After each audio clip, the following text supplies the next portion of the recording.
Así que repito la cita bíblica, Hechos 20, versículos 7 al 12. Dice así la palabra del Señor.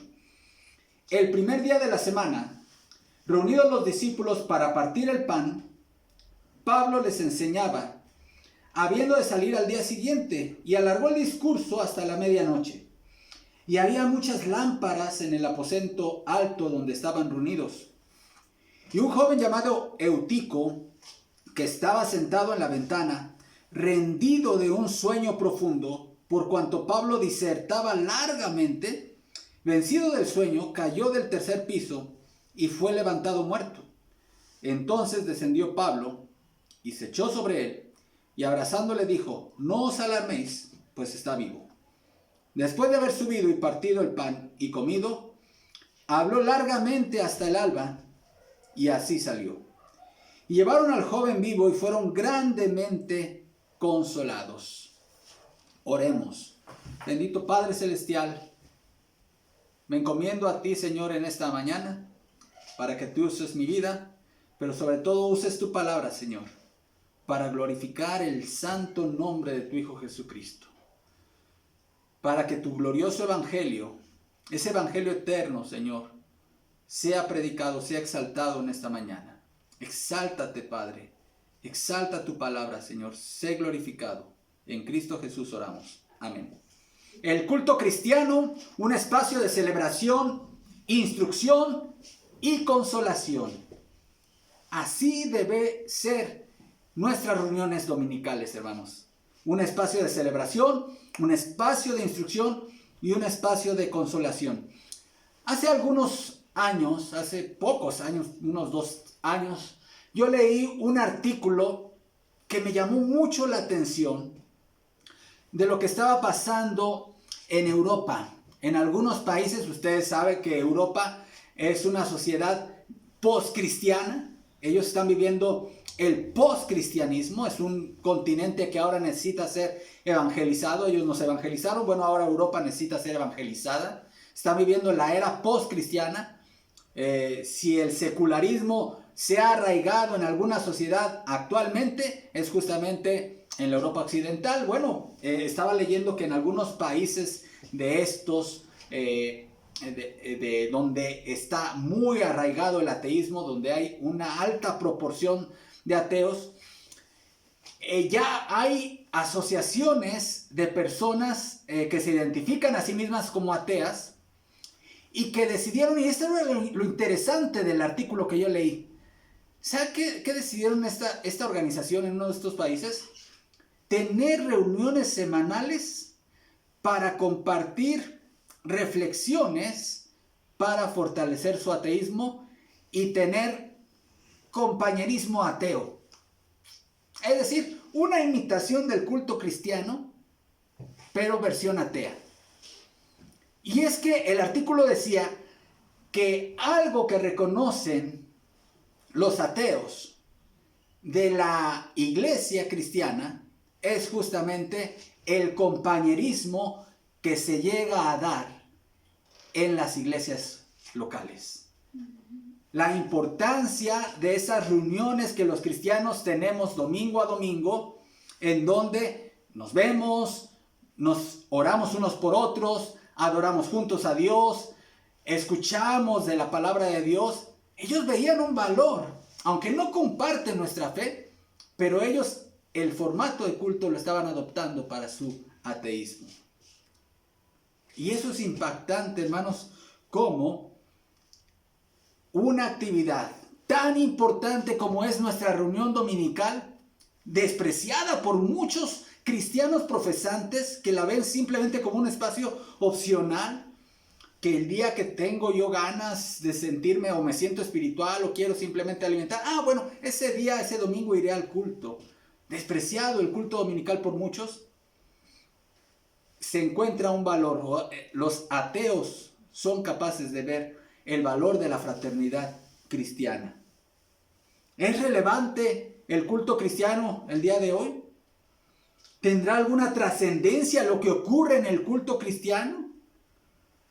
¿Es válido sustituir elementos fundamentales del culto cristiano por hacerlo más atractivo de acuerdo a los estándares del mundo, proyectando películas o haciendo obras que no necesariamente está mal, pero no podemos sustituir los elementos que hacen del culto cristiano relevante. Y este pasaje de Hechos nos da 3 elementos del culto cristiano que lo hacen trascendente, relevante y son elementos insustituibles, hermanos. En primer lugar, el culto cristiano dominical debe ser un espacio para la celebración. El culto cristiano dominical debe ser un espacio para la celebración, pero también el culto cristiano dominical debe ser un espacio para la enseñanza de la palabra de Dios.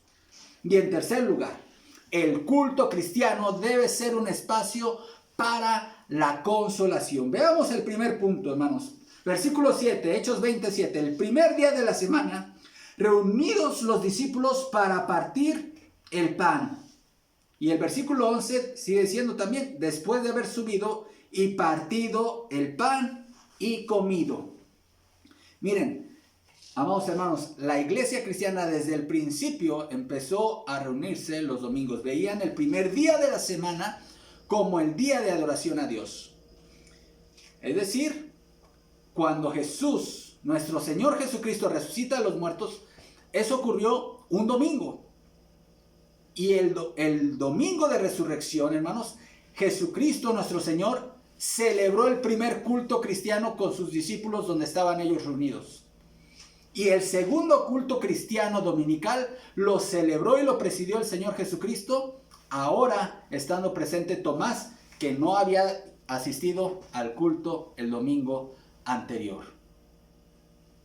También, hermanos, cuando el Espíritu Santo desciende el día de Pentecostés, hechos narrados ahí en el capítulo 2 del libro de los Hechos de los Apóstoles, esa reunión en donde el Espíritu Santo vino sobre ellos y ellos predicaron el Evangelio en otros idiomas, aprovechando la presencia de muchos judíos procedentes de otros países.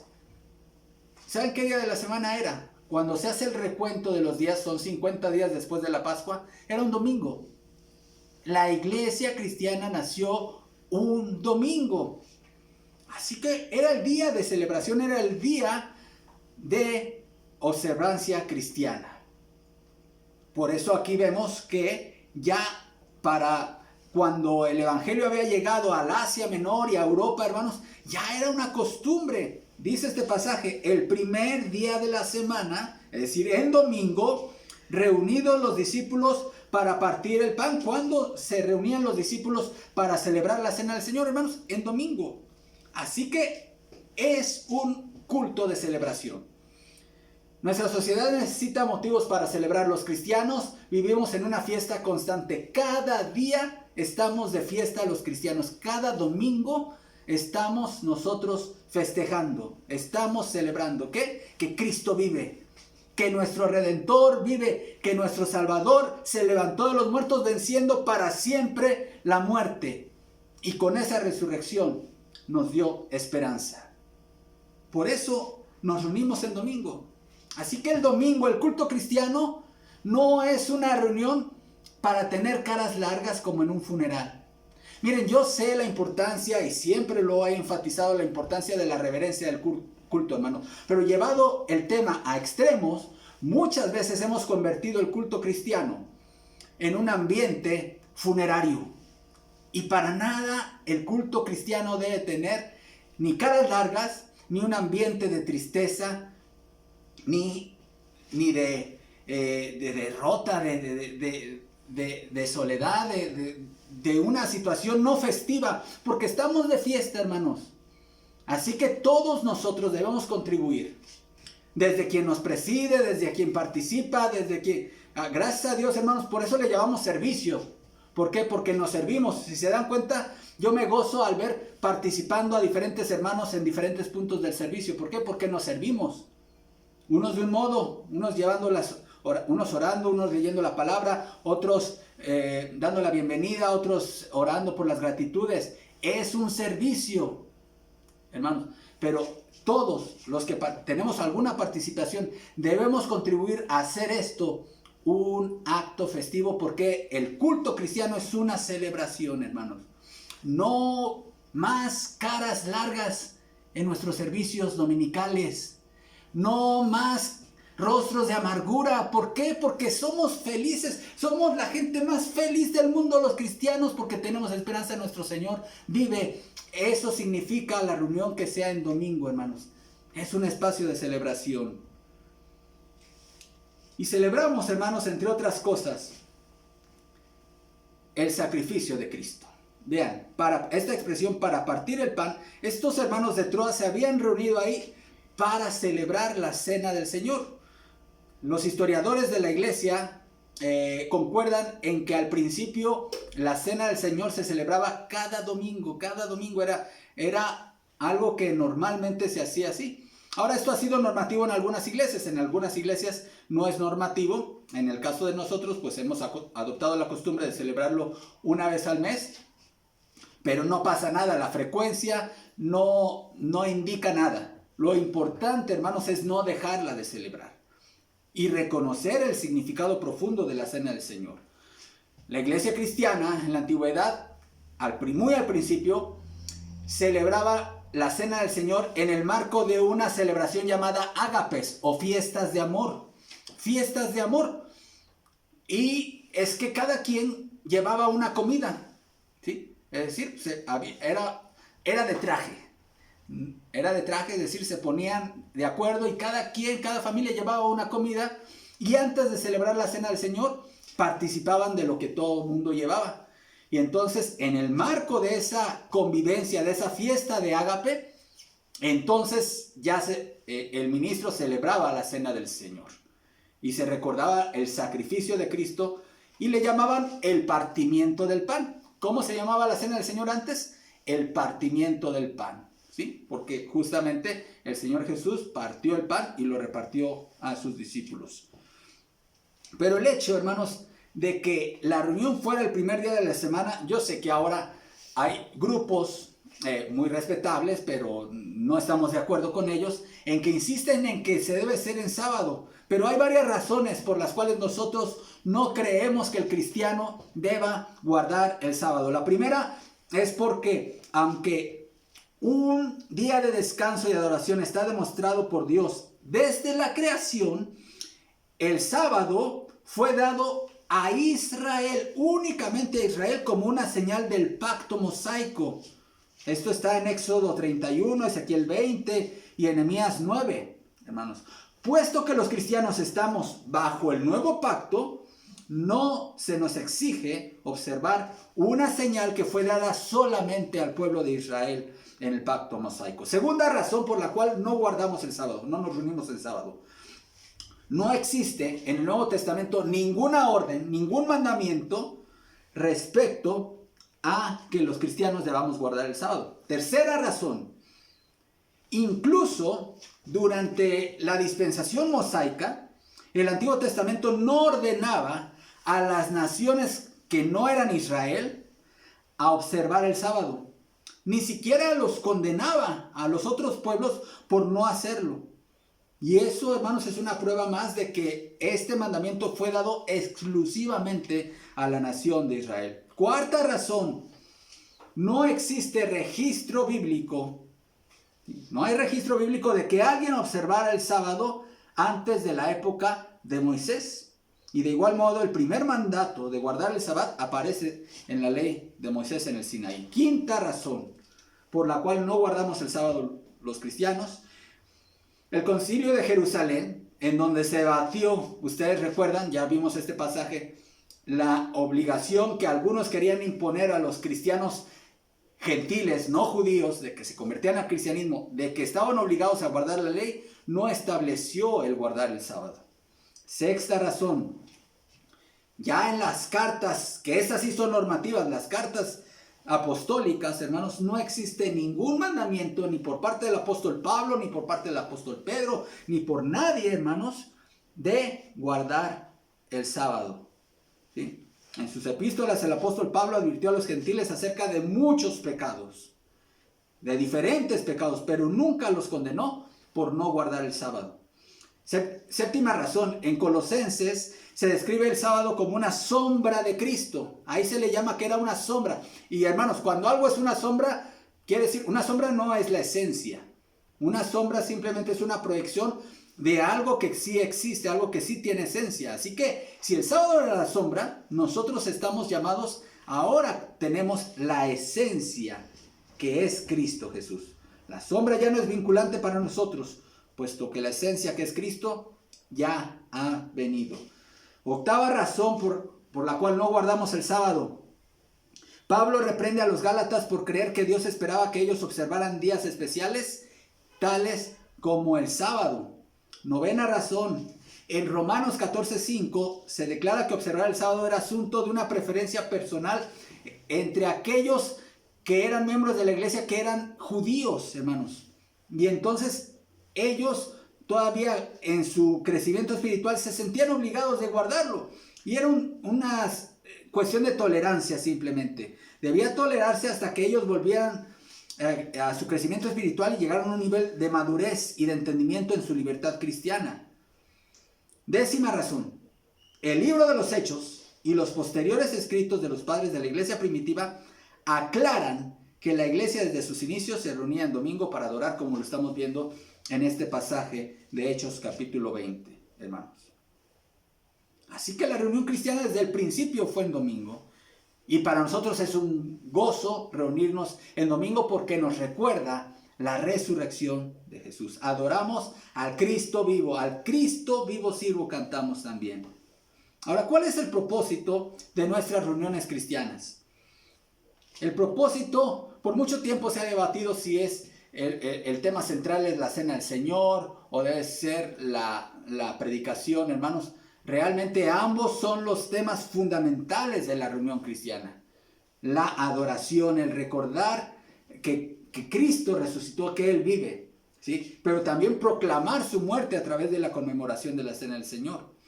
Esta cena, hermanos, dice aquí el pasaje de Hechos, reunidos los discípulos. Note esa expresión, reunidos. La cena del Señor se debe practicar reunidos, hermanos. Eso es el mandato, eso es lo ideal. Ahora, situaciones emergentes como la actual pandemia nos han hecho recurrir a medios digitales como estos que estamos usando en este momento, ¿sí? Y gracias a Dios por ellos. Gracias a Dios porque a través de esos medios nosotros podemos no interrumpir la celebración de la Cena del Señor, no interrumpir las reuniones dominicales, no interrumpir la predicación y la instrucción bíblica. Pero ese no es el modelo ideal, hermanos. Nadie de ustedes ni nadie de nosotros nos acostumbremos a estos medios como la forma definitiva o perpetua que ya va a quedar. No.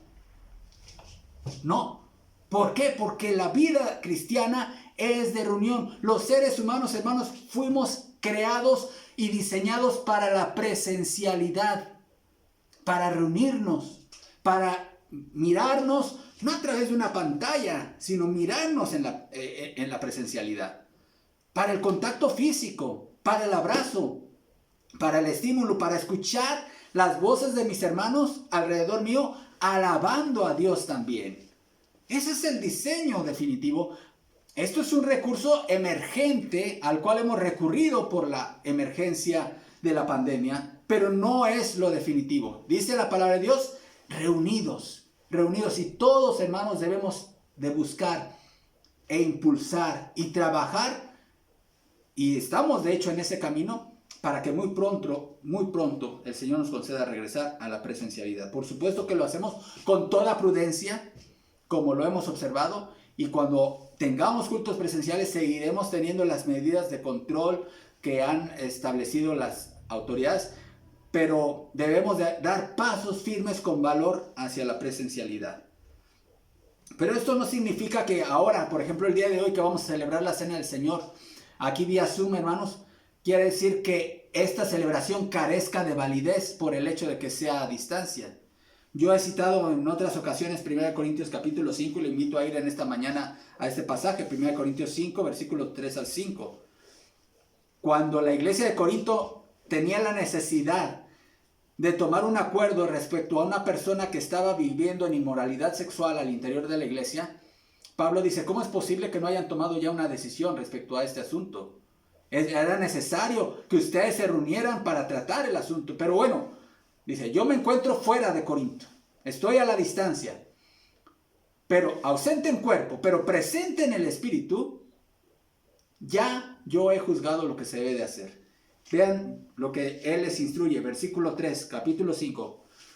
Ciertamente yo, dice Pablo, como ausente en cuerpo, pero presente en espíritu, ya como presente he juzgado al que tal cosa ha hecho. En el nombre de nuestro Señor Jesucristo, note esta expresión, reunidos vosotros y mi espíritu, con el poder de nuestro Señor Jesucristo, el tal se ha entregado a Satanás para destrucción de la carne, a fin de que el espíritu sea salvo el día del Señor Jesús. Hermanos, este es el primer culto cristiano a distancia. La primer descripción de un culto cristiano a distancia está en 1 Corintios capítulo 5. Así que, si usted tiene problemas con decir, es que yo no sé qué tan válido sea celebrar la cena así cada quien en la casa, bueno, tiene validez, ¿no? Si tuvo validez esta decisión en 1 Corintios, tiene validez también todo culto que se hace a través de estos medios digitales. Pero insisto en esto, hermanos, no es el modelo definitivo. No nos acostumbremos a este tipo de reuniones. Busquemos la presencialidad, mis amados hermanos. Pero ¿qué es la Cena del Señor? La Cena del Señor es una celebración. Es un acto de celebración. Así que tampoco debe ser en un ambiente funerario, aunque proclamamos y recordamos y proclamamos la muerte del Señor Jesucristo, no debemos de estar como en un funeral. ¿Por qué? Porque la muerte de Cristo no fue una muerte que representó el final de la historia. Fue una muerte, y todos lo sabemos, hermanos, que terminó y que siguió en una resurrección gloriosa. La resurrección de nuestro Señor Jesucristo. Es una remembranza a la Cena del Señor, porque dice el Señor, hagan esto en memoria de mí. Nunca vamos a olvidar como iglesia su sangre derramada y su cuerpo herido, jamás. Es la base de nuestra fe. Es una proclamación. La muerte del Señor anunciamos. Dice el apóstol Pablo, cada vez que coman este pan y beban de esta copa, la muerte del Señor anunciáis hasta que Él venga. Y esta frase, hasta que Él venga, nos recuerda la esperanza escatológica, hermanos, la esperanza futura de que Cristo ha de regresar por nosotros, por su pueblo. La venida de Cristo por su iglesia está cada vez más cerca. Hasta que Él venga, nosotros seguiremos observando esta conmemoración, esta ordenanza, hermanos. Pero también es una comunión. Y de hecho así se le llama en algunas iglesias, la comunión. En primer lugar representa la comunión que cada uno de nosotros tenemos con la sangre derramada de Cristo Jesús y con su cuerpo herido. Recordemos, los cristianos estamos en Cristo, expresión favorita del apóstol Pablo. No solamente que Cristo está en nosotros, sino lo maravilloso es que nosotros estamos en Cristo, de tal manera que toda nuestra vida es la vida de Cristo. La vida que el cristiano vive hoy no es la vida del cristiano, es la vida de Cristo en él. Con Cristo estoy juntamente crucificado y ya no vivo yo, mas vive Cristo en mí. Y lo que ahora vivo en la carne, lo vivo en la fe del Hijo de Dios, el cual me amó y se entregó a sí mismo por mí. Por lo tanto, la comunión, hermanos, cuando yo celebro la Cena del Señor, estoy renovando mis votos de fe en el Señor Jesucristo. ¿Sí? Como cuando algún matrimonio cumple aniversarios y hace una ceremonia de acción de gracias para renovación de votos, ¿verdad? Bueno, cada vez que la iglesia se reúne para celebrar la Cena del Señor, está anunciándole a todo el mundo, estamos diciéndole, yo soy de Cristo. Así que si tú, hermano y hermana, has sido instruido o por la razón que sea, tú te abstienes. Dice ser cristiano y cristiana, pero tú te abstienes de participar de la Cena del Señor. Estás rehusando confesar a Jesús como tu Señor y tu Salvador. Renovar tu voto de compromiso ante Jesús, porque esto es una profesión de fe, es una renovación de tu profesión de fe. Estás diciendo, yo tengo comunión con la sangre derramada de Cristo y con su cuerpo herido. Es un acto también de acción de gracias. Cuando nosotros participamos de la cena del Señor, estamos dando gracias primeramente por la provisión que hizo Dios para nuestra salvación. Dios, ese Dios trino, en un consejo intratrinitario, decidió redimirnos a través de la muerte de Cristo. Y ese es el motivo de agradecimiento principal a Dios. Damos gracias por esa cruz, pero también por esa tumba vacía y por la esperanza de que Él vendrá muy pronto por nosotros. Eso es la cena del Señor. Así que yo les invito, mis amados hermanos, a que nadie se abstenga de participar de la cena del Señor.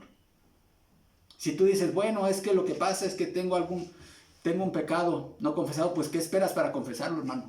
¿Qué esperas? ¿Qué estás esperando? Si tu problema es un pecado y eso te ha impedido participar de la cena del Señor, no una vez, sino 2 o 3 veces, bueno, yo pregunto, ¿y qué esperas para ponerte a cuentas con Dios? ¿Qué esperas para confesar tu pecado, para reconciliarte con Dios? Renueva tu relación con Dios y participa de la cena del Señor. Pero el culto cristiano tiene otro propósito fundamental, hermanos. Y este es que el culto cristiano debe ser un espacio para la enseñanza, para la instrucción bíblica. Estamos en Hechos 20, versículos del 7 al 11, dice así: Pablo les enseñaba habiendo de salir al día siguiente, y alargó el discurso hasta la medianoche. Y había muchas lámparas en el aposento alto donde estaban reunidos. Y un joven llamado Eutico, que estaba sentado en la ventana, rendido de un sueño profundo, por cuanto Pablo disertaba largamente, vencido del sueño, cayó del 3er piso abajo y fue levantado muerto. Entonces descendió Pablo y se echó sobre él, y abrazándole dijo: no os alarméis, pues está vivo. Después de haber subido y partido el pan y comido, habló largamente hasta el alba, y así salió. Ahora, este relato, hermanos, que muchas veces da pie para muchas reflexiones jocosas o bromistas sobre el hecho de quedarse dormido en el sermón o de los sermones largos, y créanme, mis hermanos, estoy trabajando por poder predicar en el tiempo pues prudente, pero finalmente la palabra de Dios tiene que ser expuesta, hermanos. Lo que pasa aquí, hermanos, lo que Lucas quiere dejar claro es la importancia de la instrucción bíblica. La importancia de la instrucción en el culto cristiano. Miren, este culto en Troas se estaba celebrando porque en la antigüedad el domingo en realidad empezaba el sábado cuando se ponía el sol. ¿Sí? Ahí empezaba a contarse el domingo. Entonces seguramente era la noche del sábado para el domingo. Durante toda esa madrugada se estaba celebrando este culto porque Pablo tenía que salir al día siguiente. Vean la importancia que el apóstol Pablo le daba a la predicación. Él no quería perder ni un minuto para dejar todo el consejo de Dios. Y la iglesia estaba dispuesta a tener una velada de enseñanza bíblica. Pero recordemos, hermanos, que el día domingo en la antigüedad no era un día de descanso, era un día laborable. Todos los hermanos en ese día trabajaron durante el día. Así que este joven Eutico seguramente trabajó, pero el versículo 8 da un dato importante. Había muchas lámparas en el aposento alto donde estaban reunidos.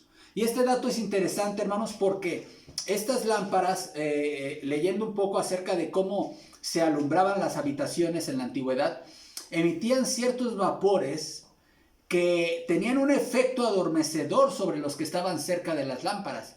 Y si estas lámparas eran muchas, ¿sí? Y seguramente esto era en una época del verano, donde las ventanas tenían un espacio para poderse sentar. Este joven estaba sentado ahí en la ventana, era un 3er piso, lo aclara Lucas en su relato, hermanos. Así que el cansancio de una jornada de trabajo más el efecto de las lámparas, hermanos, y el discurso de Pablo que se alargaba, hizo que este hombre cayera, este joven cayera del tercer piso y hubo ahí una tragedia. Cayó muerto, hermanos.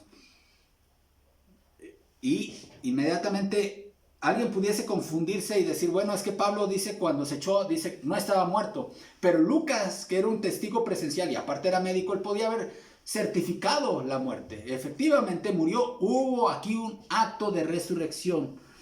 El Señor Jesús resucitó a través del medio, usando a Pablo como medio, a Eutico. Pero ¿cuál es la importancia de este pasaje, hermanos? La importancia de la enseñanza.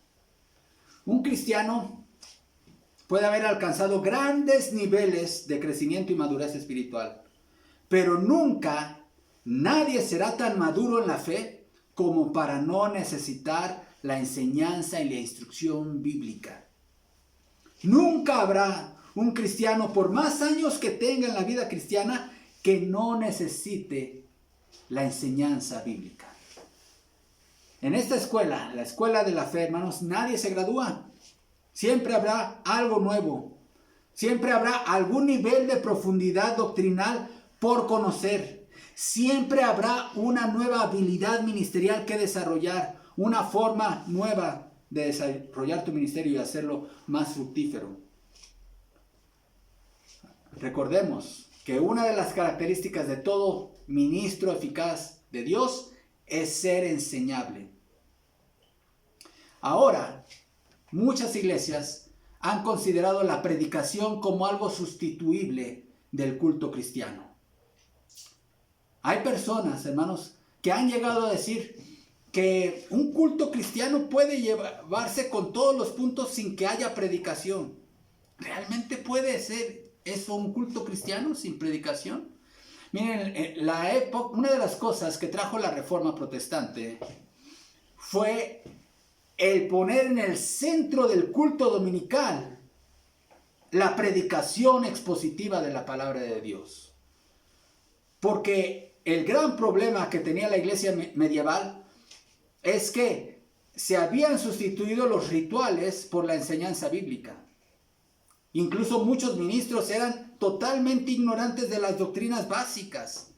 La predicación había sido relegada al último lugar, así que los reformadores dijeron, no, Señor, la predicación desde un principio fue central en el culto cristiano y nadie la puede sustituir. Pero ahora, hermanos, en el siglo XXI, muchas iglesias de origen protestante están nuevamente despreciando la predicación de la palabra de Dios. Dicen, bueno, proyectemos una película, pongamos una cantata y ya en la cantata pues ahí está el mensaje. Pongamos una obra musical, una obra de teatro, traigamos mimos, traigamos mopeds. Y yo no estoy diciendo que no lo hagamos, hermanos. Todas esas herramientas se pueden utilizar, pueden ser parte de nuestro culto, pero sin sustituir la exposición de la palabra de Dios. Eso no se puede por nada en el mundo. Pueden poner los puntos que quieran, los números que quieran, las obras artísticas que quieran, pero la exposición clara de la palabra de Dios, nada la puede sustituir. Cuando el médico y gran predicador, quizá uno de los más, o el más grande predicador del siglo XX en Inglaterra, Martin Lloyd-Jones, fue invitado a su primer pastorado, en esa iglesia que estaba ya decayendo, se habían hecho esfuerzos para atraer a la gente. Y una de las cosas a las cuales habían recurrido era precisamente hacer sketches, obras de teatro, obras musicales. Cuando Martin Lloyd-Jones llegó a la iglesia, lo primero que hizo fue clavar el púlpito contra el piso, porque era removido el púlpito de esa iglesia para hacer obras de teatro y muchas otras cosas. Y él clavó el púlpito como un símbolo de la importancia de que ese púlpito jamás debería ser removido. Jamás iba a faltar la predicación en esa iglesia, nunca más. Y es muy importante, hermanos, que una iglesia que se precie de ser iglesia sana, iglesia saludable, le dé la importancia a la predicación. El culto cristiano pues es un espacio de celebración, pero también es un espacio de instrucción cristiana, hermanos. Pero también es un espacio para la consolación. No sabemos mucho sobre Eutico, hermanos. Eutico solamente se dice que era un joven, probablemente entre 8 y 14 años, era la edad para la palabra griega joven. El día domingo, como ya lo mencioné, pues era un día laboral, hermanos. Y seguramente eso hizo que él cayera y se llevara a cabo este accidente trágico, ¿verdad? Quiero citar este comentario del teólogo Ernesto Trenchard en su comentario al libro de los Hechos. Dice, hemos de evitar comentarios superficiales y graciosos sobre sermones largos que inducen al sueño con resultados fatales, que no faltan ni siquiera en comentarios que pretenden ser serios. Lucas simpatiza con el pobre muchacho repitiendo 2 veces que estaba sobrecargado de sueño, pero tanto él como todos los hermanos de la reunión nocturna considerarían un grandísimo privilegio perder una noche de sueño con tal de poder aprovechar las profundas e inspiradas enseñanzas y exhortaciones del apóstol Pablo. Es una verdadera necedad interpretar los incidentes de aquellos tiempos heroicos a la luz de la fluctuante y débil llama de nuestro cristianismo cómodo y raquítico del siglo XXI. Más vale que intentemos rectificar nuestro pobre testimonio amoldándolo al patrón apostólico. Lucas nota el profundo alivio tan natural y humano de la familia cristiana al recibir al joven con vida. Pero lo que pone de relieve es el ministerio del apóstol Pablo, que no dejaba de entregar a otros lo que había recibido del Señor, ni siquiera después de una muerte y una resurrección. ¿Qué hubiéramos hecho nosotros, hermanos? Si hubiera en nuestro culto de repente hubiera caído alguien muerto. La mayoría quizá de las iglesias hubieran suspendido el culto. Pero Pablo dice no. Hubo una muerte, una resurrección. Ahora lo que sigue, vamos a continuar. Celebraron la cena del Señor y Pablo siguió con el sermón, todavía hasta el alba. Yo recuerdo, hermanos, un incidente en el CONAGEBA, en el Congreso Nacional de Jóvenes Bautistas, en mi época de juventud. Se celebró en Huatulco en 1995. Era mi primer CONAGEBA, estábamos muy entusiasmados los jóvenes de mi iglesia y yo al ir allá. Pero el evento, los cultos y las conferencias se hicieron en el mar. Y pues decíamos, pues qué bonito, ¿no? O sea, tener como marco el mar aquí y estar alabando al Señor. Éramos 1500 jóvenes ahí en adoración. Por una noche, en medio de un culto, estábamos en el culto alabando al Señor, se soltó un fuerte viento, llegó un huracán. De repente se levantó, era una carpa inmensa, se levantó y uno de los postes que estaban enterrados en la tierra se empezó a levantar. Bueno, la carpa se cayó y fue una situación que salimos hasta en las noticias, ¿verdad? Fue noticia a nivel nacional. CONAGEBA inolvidable, quedó para la historia. Bueno, hermanos, fue algo maravilloso cómo el culto continuó, pero en otro formato. Veíamos a gente ayudando, a gente consolando, a gente orando, a gente alabando, y uno caminaba por acá y todos estaban sirviendo de una forma u otra. Y es que el culto, hermanos, debe ser un espacio para la consolación. La sociedad de hoy necesita ser consolada, hermanos. Cristo se hace presente en el mundo hoy, en el aquí y en el ahora, a través de la reunión cristiana, hermanos. Cristo consuela a través de su iglesia y debe ser la reunión cristiana un espacio para la consolación. Para la consolación, para que todos los corazones atribulados que quieran acompañarnos y quienes nos están acompañando en esta mañana, ya sea en Facebook o ya sea en Zoom, nos da mucho gozo estar aquí. Pero yo no sé cuál sea tu tribulación. Déjame decirte, Dios te consuela a través de su palabra y a través de su iglesia y a través de esta reunión. Deseamos que esta reunión y todas nuestras reuniones dominicales sean un espacio para la consolación, hermanos.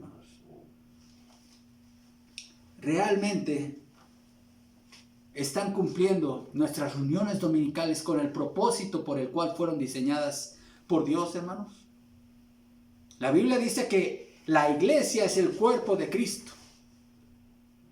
Así que si este mundo necesita motivos para celebrar, bienvenidos a la iglesia de Cristo. Bienvenidos a nuestro culto, porque cada domingo es una fiesta. Cada domingo aquí es una celebración. Este mundo necesita motivos para ser consolados. Grandemente consolados, como dice el relato. Bienvenidos al culto dominical. Nuestros cultos deben ser espacios para la consolación. Este mundo necesita ser instruido en la palabra de Dios. Bienvenidos a estos espacios, al culto dominical. Mis amados hermanos, nuestros cultos, los elementos que componen nuestras reuniones dominicales, o pueden causar muerte o pueden causar vida. ¿Cuáles son esas lámparas o esos vapores que causan muerte, que deben ser eliminados de nuestras reuniones dominicales? Hermanos, ¿qué elementos son los que necesitan resurgir o resucitar, hermanos, en nuestras reuniones dominicales? Los reformadores identificaron en la Reforma que en el culto dominical debía ser resucitada la predicación expositiva de la palabra de Dios. ¿Cuál es la importancia, hermanos, de que nuestros cultos sean espacios de vida y no de muerte? Espacios de consuelo, espacios de celebración, espacios de instrucción, espacios en donde Cristo sea exaltado y los muertos vuelvan a vivir. Que esos sean nuestros cultos cristianos, hermanos. Sí, está bien buscar la excelencia, está bien buscar opciones artísticas, pero no nos olvidemos de la esencia, de lo que nunca debe faltar en nuestras reuniones cristianas. Oremos. Padre, gracias te damos, Señor, por tu palabra. Te damos gracias, Señor, porque tú nos amaste con un amor especial, Señor. Gracias, Señor, porque diste a tu Hijo, lo enviaste para que muriera por nosotros, Señor, y resucitara por nosotros. Gracias porque en su vida tenemos vida. Y gracias, Señor, porque nos has dejado aquí en la tierra para cumplir un propósito: ser agentes de consuelo a un mundo que lo necesita. Ayúdanos a que nuestros cultos, a que nuestras reuniones, Señor, dominicales sean en verdad espacios de celebración, sean en verdad espacios de instrucción bíblica y de enseñanza bíblica a través de la predicación. Y que también, mi Padre Celestial, que nuestras reuniones dominicales sean espacios para la consolación de los corazones atribulados.